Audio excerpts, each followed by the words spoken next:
In this lesson, we're going to be adding in some feedback for when you get an answer correct or when you get an answer wrong. That'll actually show up in the game. Right now, sort of correct or incorrect print statements aren't going to show up, so we need something a little bit better than that.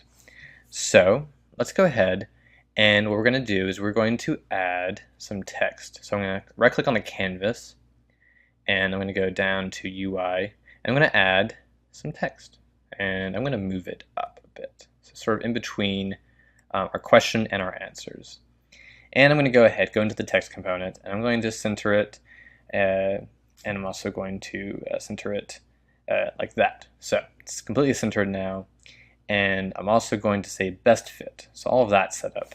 Now I'm going to just make this a tiny bit bigger, so grab that, hold in the Alt key, just make it a little bigger. Okay, cool, we have that. I'm going to also go ahead and move these little crosshairs to the corners so that they will maintain that size and position. So there we go. Cool, we got that. Let's go ahead, and what I'm going to do is just rename it, make this a little bit clearer what this is. So right click over here and rename. It's going to be feedback text. And honestly, what you might want to do when you go about making your things here in the hierarchy, you might want to go ahead and just rename all these things that make more sense. So this would be the question panel, and this would be the answers panel, that sort of thing. So anyway, we got that. Let's go over to our script. Select the main camera. I'm going to double click on Trivia Game Loop. Let's go ahead, go into MonoDevelop. Now, what we need to do is go down to the check answer right here. And what we're going to do here is we are going to add in some stuff for changing the text and changing the text color for that text we just added, our feedback text. So first, let's go ahead and actually make a variable for this feedback text. So we're going to just go ahead and create a game object variable. It's going to be public, and it's going to be a game object, and we want to make it a game object because we're going to turn this text on and off. So it's going to use the setActive function, which is part of the game object, so might as well make it a game object. So public game object, and let's go ahead and just call this feedback text, just like that. Cool, so we have that now. So now let's go down to our check answer section, our function here.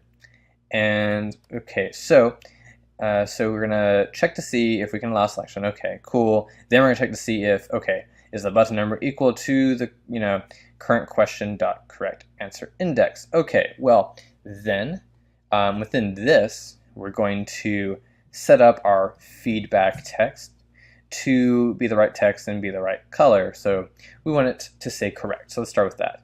So feedback text, and since it's a game object, we need to get the component. So we're going to get the text component. So get component. So get component, and then you need a caret, this thing right here.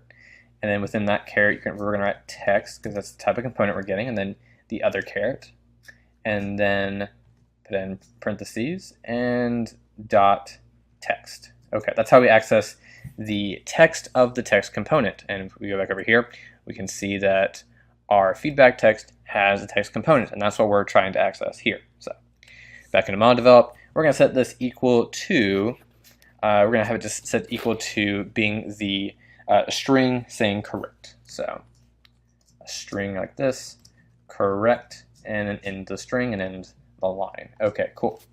So what else do we need? We need to set the color of this text. Okay, that's a pretty similar process. I'm just going to copy this and paste it. And what I'm going to do is just going to go back through here, delete that period, and then what do I want to change? The color? Well, there it is. I'm going to change the color. And I'm going to set it equal to a color, and what I can do is I can use the color class. It has some built-in colors, so if I'm going to type in color dot, then I see some stuff come up. I want it to be green, so I'm going to type in green, and then there we go. Just select that. So cool, that will change the color of the text to green. Very cool. So all I need to do is get all of that text and copy it, and down here if it's incorrect, so if this is not true and it goes to the else, then we're going to change the text to be incorrect. And we're going to change the color. Instead of green, it's going to be red. So let's just get rid of that. And it's going to be red. Cool. So we have that now. Very cool. One more thing. We need to remember to turn this text on and off. So down here in our coroutine, our IEnumerator continue after feedback. After I change the allow selection to be false, let's go ahead and just change the set active. So this is feedback text dot set active, and I'm going to change it to be or true here. Actually, it's going to be true here because this is when we want it to show up. So cool. We want it to show up, and before the wait, and then after the wait, we want it to to not be visible anymore. So feedback text and set active, and now it's going to be false because we've finished moving on to the next question.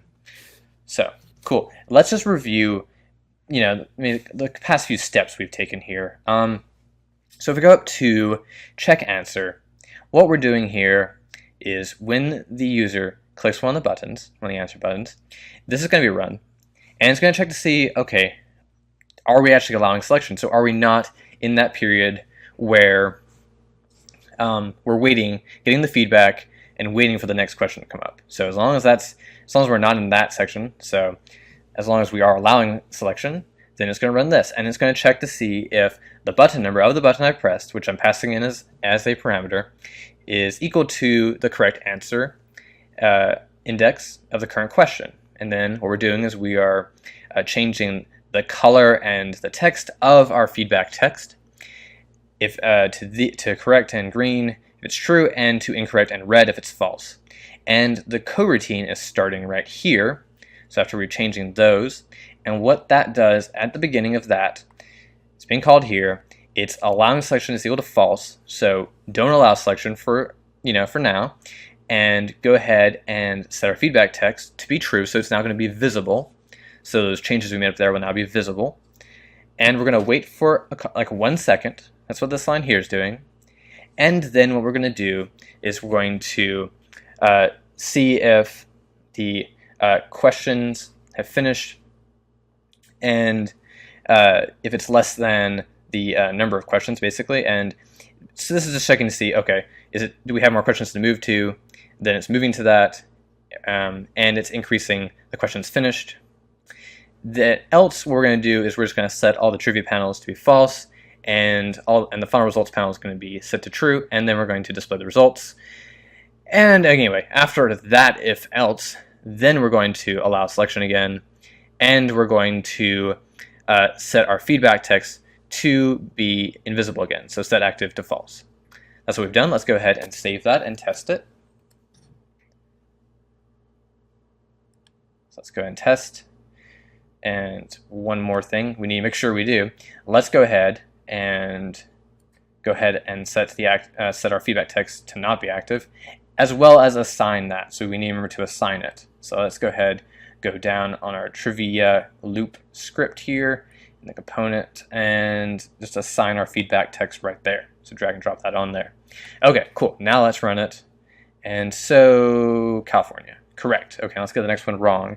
So how many degrees are in a circle? 180. Incorrect. Cool. That all seems to be working. I'm just going to go ahead and go through this and see the ending. So 3 out of 5. Correct. Well done. Cool. So that's all working. Thanks for watching, and I'll see you in the next lesson.